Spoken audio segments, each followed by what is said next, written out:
बच्चों, हरीश शर्मा का प्यार भरा नमस्कार। और इसमें हम करने जा रहे हैं एक्सरसाइज 3.6 के। हमने कल दूसरे क्वेश्चन के पहले क्वेश्चन के हमने 4 पार्ट किए थे बच्चों, 4 आपके लिए आए थे। और अगले 4 पार्ट और दूसरे प्रश्न मैं ये करवाने जा रहा हूँ। देखिए यहाँ पर 5वां पार्ट देखिए, पहले प्रश्न का 5वां भाग दे रखा है और ये दे रखा है इस तरह से 7x - 2y बटे xy बराबर है 5। और इसमें आप देखिए पहला ये है, दूसरा दे रखा है यहाँ पे 8x + 7y बटे xy बराबर है 15। अब आप क्या करें, इसको सोल्व करने के लिए क्या तरीका है हमारे पास।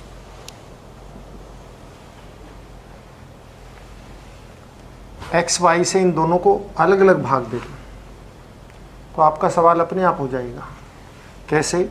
ये कर दो 7x बटे xy, माइनस है बीच में तो माइनस 2y बटे xy बराबर है 5।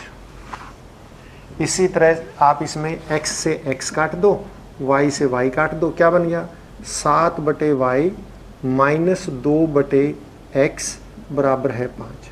जो हमने इसको अलग अलग भाग दे दिया, बाइफरकेट कर दिया, इसको भी भाग दे दिया माइनस इसको भी भाग दे दिया। बीच में माइनस क्यों आया? क्योंकि यहाँ पे माइनस है।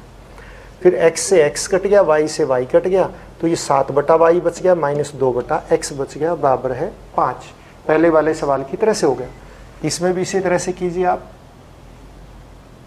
8x बटे xy, आगे चिन्ह क्या आएगा प्लस का। आप बीच में ऐसे लाइन लगा लीजिए अगर आपको मतलब जगह कम है तो। और 7y बटे xy बराबर है 15।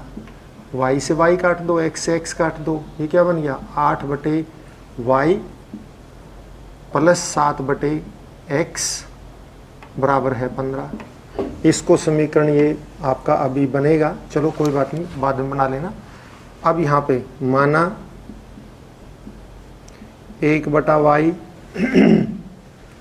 को आप कुछ भी मानिए p, 1 बटा x को आप मान लीजिए, मान लिया q, या इसको p मान लो इसको q, कोई फर्क नहीं पड़ता।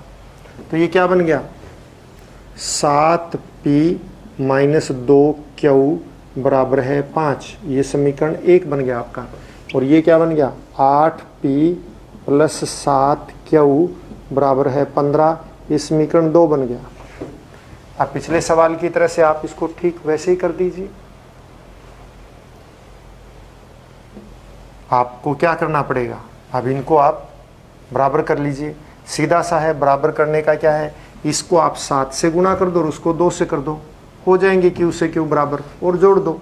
इसका छठा भाग भी मैं आपको हिंट दे देता हूँ, ऐसा ही है बिल्कुल। इसके साइड में लिख के दिखा देता हूँ आपको ताकि इससे कंपेयर कर लें आप। छठा भाग इसी का छठा भाग ऐसे बच्चों 6x + 3y बराबर है 6xy।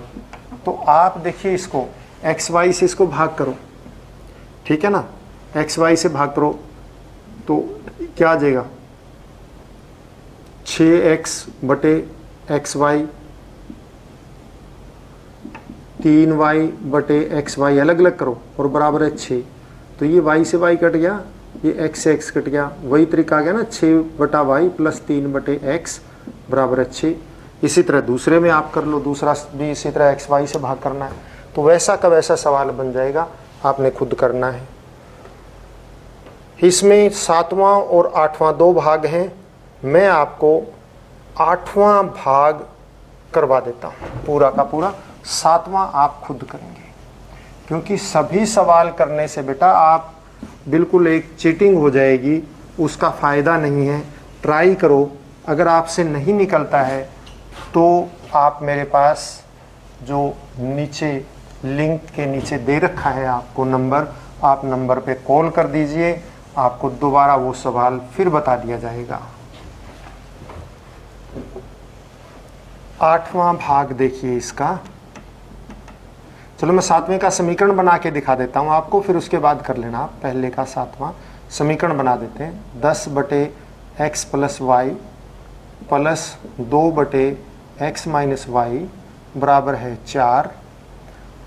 इसमें आप, और दूसरा दे रखा है हमें 15/x + y - 5/x - y बराबर है -2, ये दे रखा है। तो आपने अब इसको निकालना है। कैसे? वही चीज़ इसको मान लीजिए आप, जैसे हम पहले करते आए हैं ठीक वैसे ही करेंगे। माना 1/x + y, क्योंकि दोनों में x + y है, इसको p मान लेंगे आप, और 1/x - y को क्या मान लेंगे? q मान लेंगे। तो ये क्या बन गया? 10p + 2q बराबर है 4 नंबर 1। इस तरह क्या बन जाएगा? 15p - 5q बराबर है -2, समीकरण नंबर 2। अब आप इन दोनों को देख लीजिए कैसे बराबर होंगे। ये 10p + 2q है और ये 15p - 5q है। आप देखिए इसको 3 से गुणा कर दो और इसको 2 से कर दो, ये 30 बन जाएंगे दोनों, और आपस में घटा देना। लिख दो आप समीकरण 1 को, या तो इसको 3 से और इसको 2 से करो, या फिर इसको 5 से और उसको 2 से करो, तो क्या वो बराबर हो जाएंगे। कोई नहीं, अब हम p बराबर कर लेते हैं इसमें। समीकरण 1 को 3 से तथा 2 को 2 से गुणा करने पर, अब आप बराबर कर लेंगे, और बराबर करने के बाद p और q का मान निकालेंगे, और p और q से x y बराबर करेंगे। वो हम अगले इस सवाल के अंदर, आपको जो अगला सवाल है वो थोड़ा सा और भी आपको मुश्किल लगेगा, इसलिए मैं उस सवाल को कर देता हूँ ताकि ये सारे सवाल आप इसके इस लेक्चर में पूरे हो जाएं, इसलिए ये मेरी कोशिश है। तो आपको ये इस तरह से करना है। आगे कैसे होगा अगला सवाल मैं करके दिखा देता हूँ, बिल्कुल ऐसा ही है, थोड़ी उसकी कैलकुलेशन इससे मुश्किल ही बनेगी। 1/3x + y plus 1/3x - y बराबर है 3/4, और दूसरा समीकरण दे रखा है आपको 1/2 3x + y - 1/2 3x - y बराबर है -1/8। तो इसमें हम क्या मानेंगे? उसमें जैसे x + y को 1/x + y को p माना था, इसमें हम माना 1/3x + y बराबर है p, और 1/3x - y बराबर है q, क्योंकि ये दोनों में है। तो इसलिए क्या बन गया? ये 1/, ये तो p है, p + q बराबर है 3/4, और इसको आप 4 से गुणा कर दो तो 4p + 4q बराबर है 3। इसको समीकरण 1 दे दो। उसी तरह समीकरण 2 देखिए। अब आप 2 में कैसे आएगा कि आपका ये क्या बन गया? 1/2 p बन गया, क्योंकि ये /2 को छोड़ दीजिए तो पूरा p है। इस तरह से -1/2 q बन गया, बराबर है -1/8।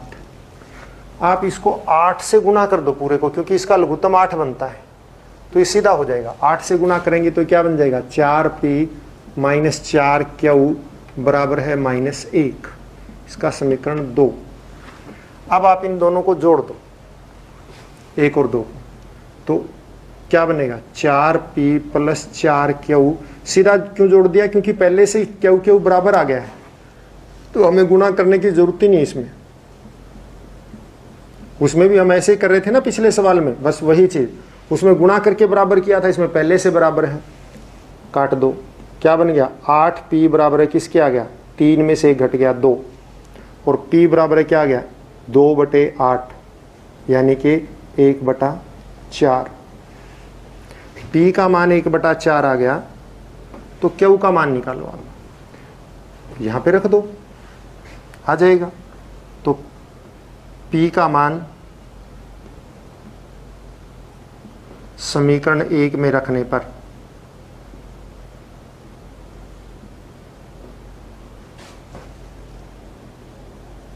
ये बेटा सोल्व करने देख लो, सीख लो आप सभी।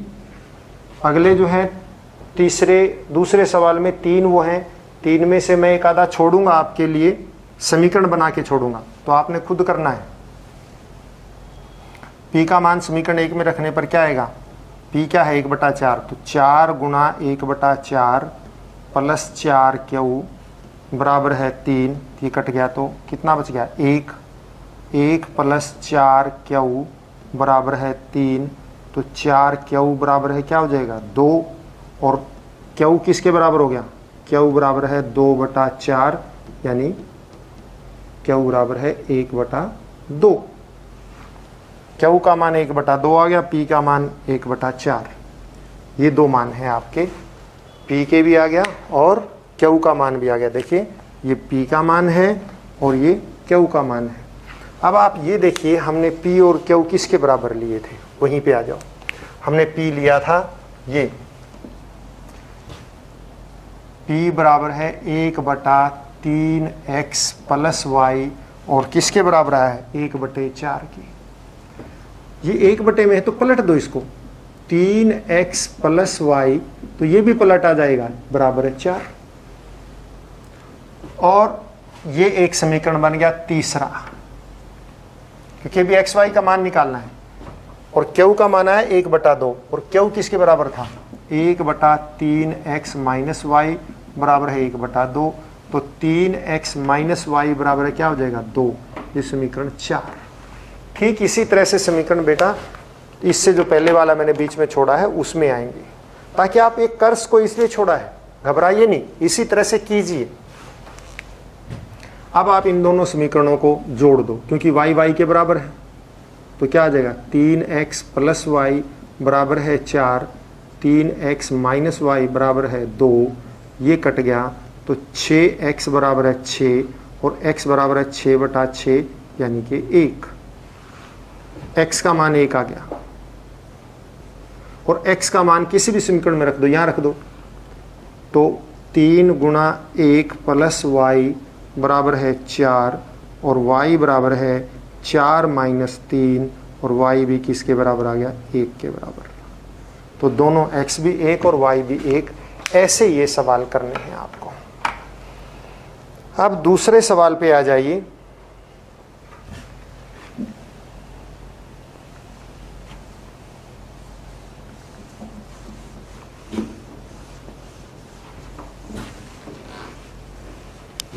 दूसरा सवाल, स्टेटमेंट देखिए बेटा आप,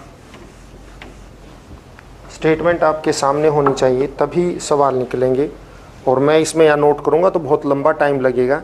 सारे सवाल मैं चाहता हूँ तीनों पार्ट इसके हो जाएं, इसलिए आप स्टेटमेंट अपनी बुक खोलिए और स्टेटमेंट पढ़िए। ऋतु धारा के अनुकूल 2 घंटे में 20 किलोमीटर तैर सकती है। 2 घंटे में कितना तैर सकती है 20 किलोमीटर, और धारा के प्रतिकूल 2 घंटे में वह 4 किलोमीटर तैर सकती है। मतलब धारा के अनुकूल जिधर पानी बह रहा है उधर जाए तो ऋतु 2 घंटे में 20 किलोमीटर दूरी मतलब तक तैर जाती है, 2 घंटे में 20 किलोमीटर चली जाती है। और धारा के विपरीत यानी जिधर पानी बह रहा है उसके उल्टा चले, उल्टा तैरे तो सिर्फ 4 किलोमीटर जाती है 2 घंटे में। तो स्थिर जल में उसके तैरने की चाल और धारा की चाल ज्ञात कीजिए। तो स्थिर जल में हम मान लेते हैं 2 का पहला, माना स्थिर जल में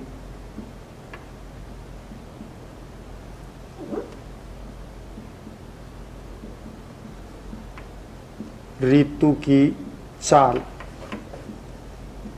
x किलोमीटर प्रति घंटा है स्थिर जल में, और माना धारा की चाल,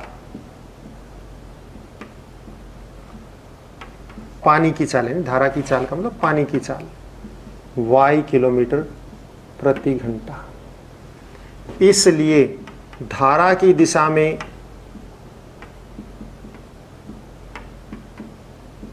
कुल चाल कितनी होगी, क्योंकि वो जितना खुद चलेगी वो और प्लस पानी भी उसको बहा के ले जाएगा, दोनों जुड़ जाती हैं, इतने किलोमीटर प्रति घंटा।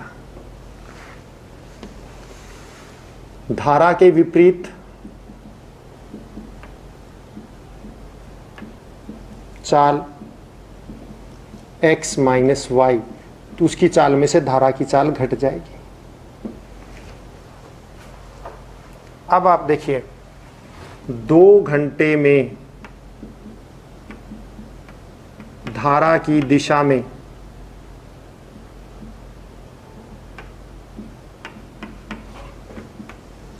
तय दूरी कितनी हो जाएगी, समय गुणा चाल ये होती है, और बराबर है किसके हो जाएगा 20 किलोमीटर। क्यों? क्योंकि वो 2 घंटे में कितने जाएगी, 1 घंटे में x प्लस वाई जाती है, यानी ये चाल है, तो इसका मतलब 1 घंटे में इतनी दूरी तय करती है, 2 घंटे में गुणा में 2, लेकिन इसने क्या रखा है 2 घंटे में 20 किलोमीटर जाती है, इसलिए ये बन गया। तो इसलिए समीकरण बन गया हमारा 2x प्लस वाई बराबर है 20 और x प्लस वाई बराबर है क्या बन गया 10। नंबर 1। 2 घंटे में अब विपरीत धारा के विपरीत दूरी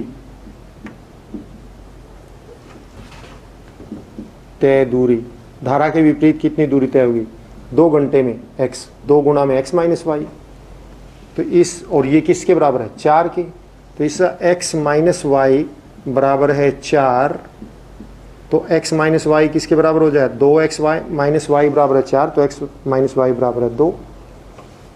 अब इन दोनों को जोड़ दीजिए आप, आ जाएगा आपका x प्लस वाई बराबर है 10 और x माइनस वाई बराबर है 2। आपको समीकरण सोल्व करना आता है, आपके ऋतु की चाल स्थिर जल में भी निकल आएगी और ऋतु की चाल ना धारा की चाल विपरीत दिशा में भी आ जाएगी। इसके बाद दूसरा सवाल देखिए, इसी का दूसरा भाग।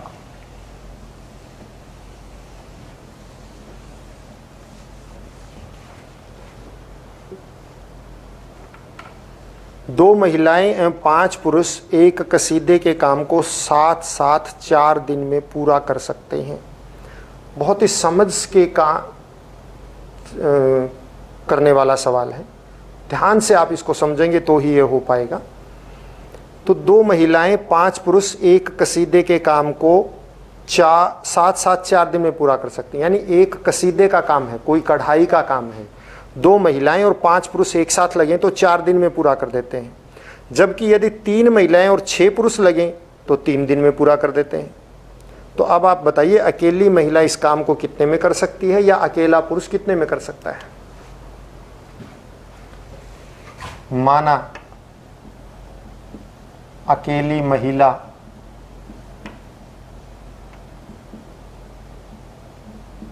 काम कर सकती है, पूरा काम मतलब पूरा काम अकेली x दिन में, और अकेला पुरुष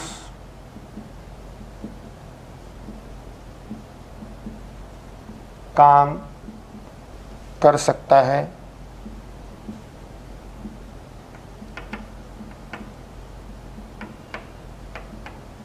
y दिन में। अब आप देखिए, महिला का एक दिन का काम,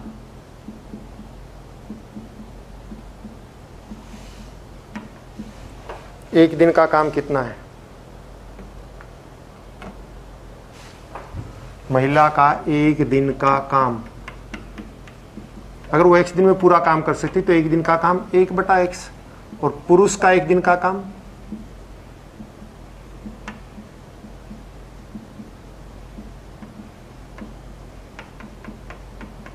एक बटा वाई। देखिए, जैसे आप एक काम को अगर 2 दिन में कर सकते हैं तो एक दिन में 1/2 यानी आधा, 3 दिन में कर सकते हैं तो एक दिन में 1/3 यानी 1/3, अगर 4 दिन में काम पूरा कर सकते तो एक दिन में 1/4, 1/4। ठीक वही बात यहाँ पे है, अगर वो x दिन में कर सकते तो एक दिन का काम उसका 1/x। अब ये दोनों मिलके जो हैं कितने उसमें कर सकते हैं, दोनों मिलके 2 महिलाएं और 5 पुरुष मिलके एक साथ उसको कर सकते हैं 4 दिन में पूरा। तो एक महिला का एक दिन का काम है ये तो, और ये एक पुरुष का एक दिन का काम है, तो इसका मतलब 2 महिलाओं का 2/x, 5 पुरुष का 5/y। तो 2 महिलाएं तथा 5 पुरुष का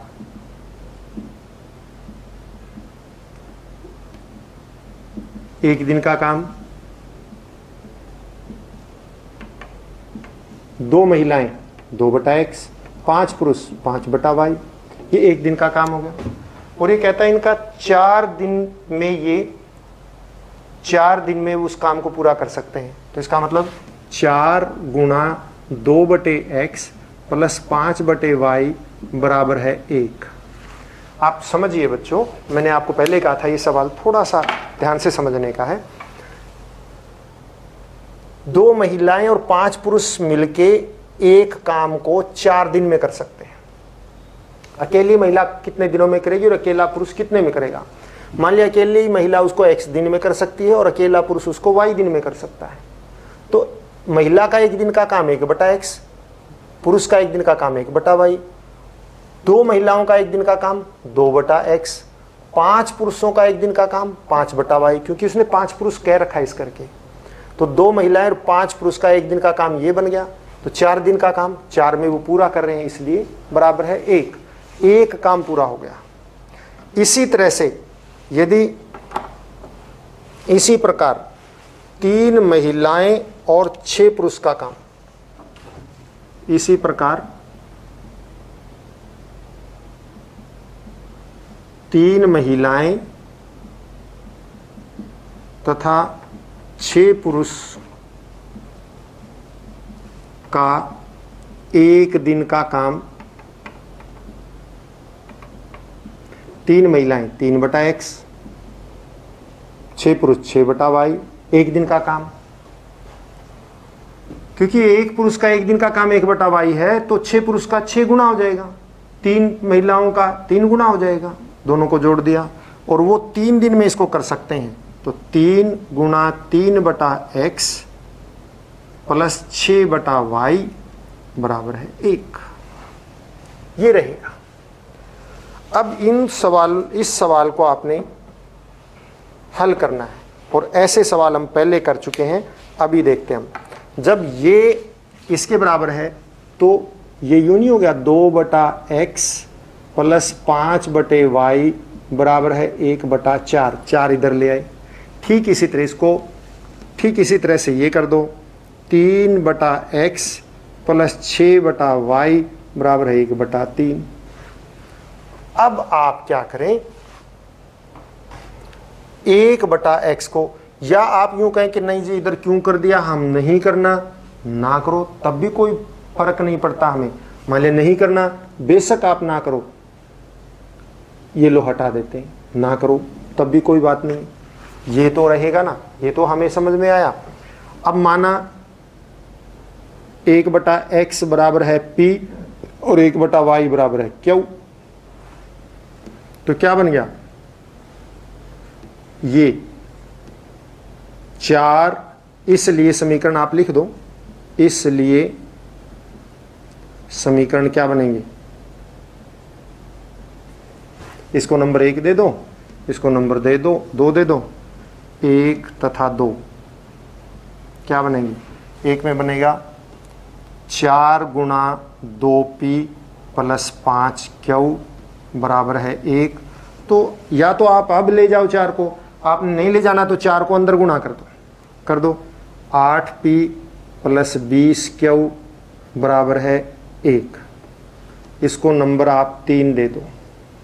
फिर इसी तरह से ये क्या बन गया, 3p प्लस 6q बराबर है 1। अब 3 को भी इधर अंदर गुणा करो, 9p प्लस 18q बराबर है 1 और इस समीकरण को 4 दे दो। अब आप इनको हल कर लीजिए जैसे पीछे करते आए हैं। P और Q का मान निकलेगा और फिर P और Q से आप P का 1/x करके हम पीछे सवालों में करते आए हैं वैसा का वैसा ही आप इसको करेंगे।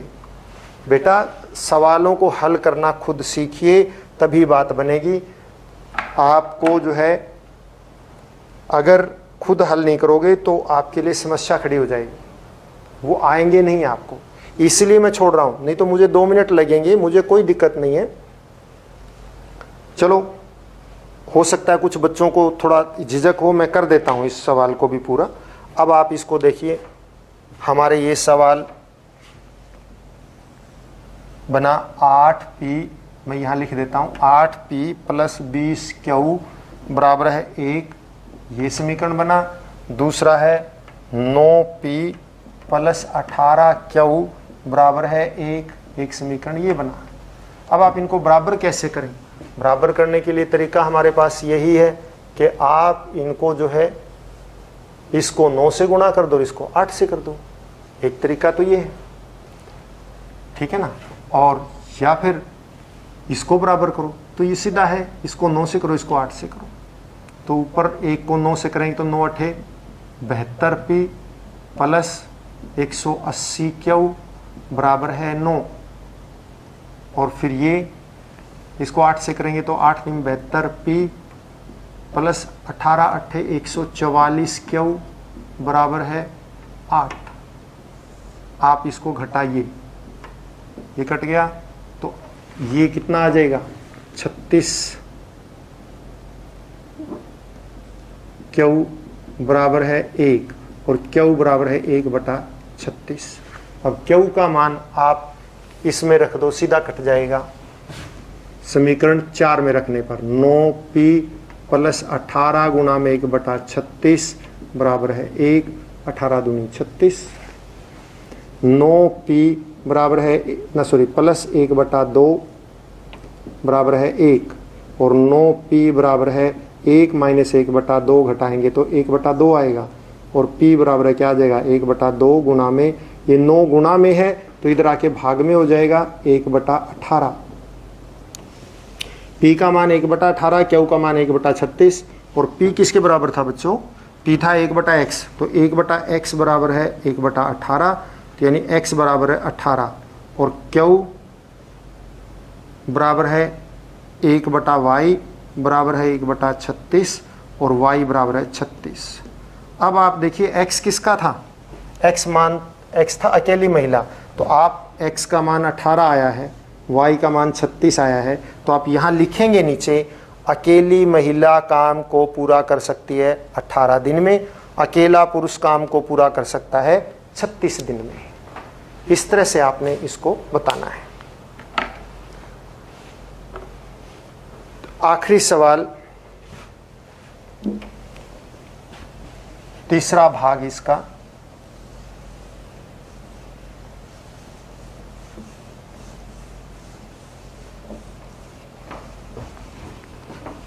तीसरा भाग स्टेटमेंट पढ़िए। रूही 300 किलोमीटर की दूरी पर स्थित अपने घर जाने के लिए कुछ दूरी, रूही जो है 300 किलोमीटर दूर अपने घर जाने के लिए कुछ दूरी रेलगाड़ी द्वारा तथा कुछ बस द्वारा तय करती है।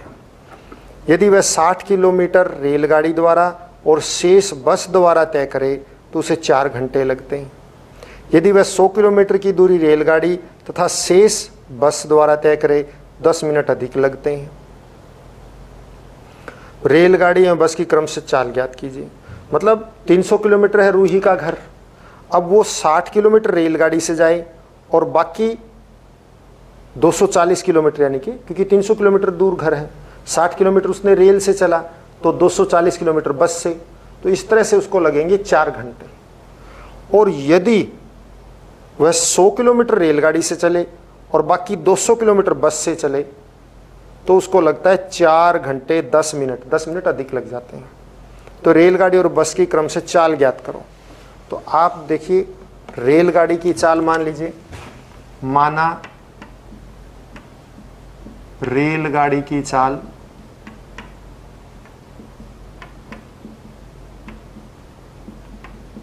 x किलोमीटर प्रति घंटा।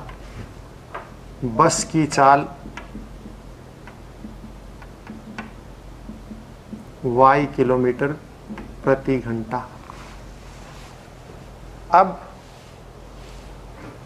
वो क्या करते हैं, 60 किलोमीटर तो रेलगाड़ी द्वारा चलता है और 240 बस द्वारा जाती है।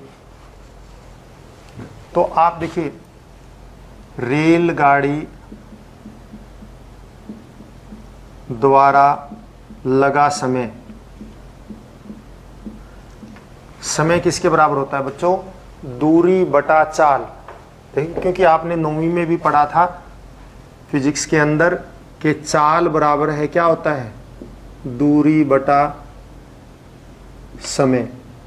तो समय किसके बराबर हो जाएगा, तो समय बनेगा, समय बराबर क्या हो जाएगा, समय इधर चाल इधर, दूरी बटा चाल।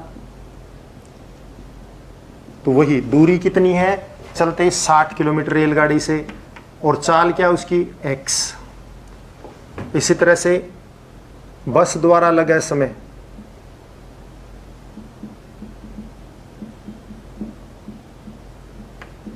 बस से चला उसने 240 और चाल y इतने घंटे, और ये दोनों मिला के कितने बनते हैं, 4 घंटे। इसलिए 60/x प्लस 240/y बराबर है 4। और आप इसको वही मान लीजिए, चलो बाद में इसको नंबर 1 दे दो। इसी तरह से स्थिति 1 है ये, और स्थिति 2 क्या है, स्थिति 2 में वो 100 किलोमीटर रेलगाड़ी से, तो रेलगाड़ी द्वारा लगा समय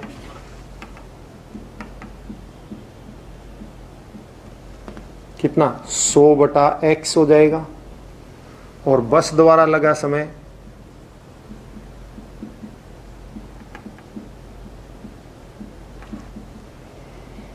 200/y हो जाएगा, क्योंकि कुल 300 किलोमीटर है ना, इसलिए 60 और 240, 100 और 200, तो ये क्या आ जाए, 100/x प्लस 200/y बराबर है 4 घंटे 10 मिनट, और 10 मिनट के घंटे बनाएंगे तो 10/60, 1/6 आएगा, तो 4 सही 1/6, यानी कि 6 चौका 24 और 1 25/6। इसको दूसरा समीकरण दे दिया। अब वही माना 1/x बराबर है p और 1/y बराबर है q। फिर वो करो, ये क्या बनेगा, समीकरण 1। अब समीकरण 1 तथा 2 क्या बने,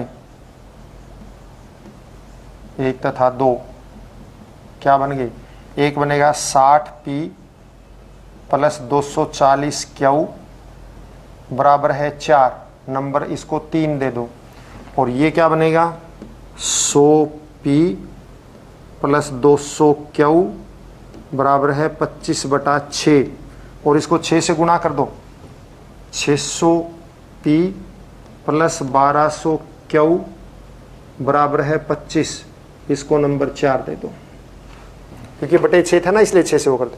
अब इन दोनों को आप इससे 10 से गुणा करके इन दोनों को आपस में घटा दीजिए, आपका p का मान आ जाएगा, p से q निकालेंगे और p q से फिर x y का मान निकालेंगे। ये हमने पिछले सवाल में किया था, अब आप फिर खुद इसको करेंगे। और बच्चों मेहनत कीजिए, कोई नहीं आता है तो जो नीचे आपको नंबर दे रखा है, आप इस वीडियो के नीचे जो नंबर आप देखेंगे तो उसमें डिस्क्रिप्शन बॉक्स में नंबर दिया हुआ है, आपको कोई भी समस्या है तो आप कीजिए। मैं इसीलिए कैलकुलेशन छोड़ देता हूँ ताकि आप ज़्यादा से ज़्यादा खुद कर सकें, और मैथमेटिक्स तभी आएगा जब आप खुद अपने हाथ से करेंगे। Have a nice day. आशा है आप मेरी बात समझ रहे होंगे। धन्यवाद।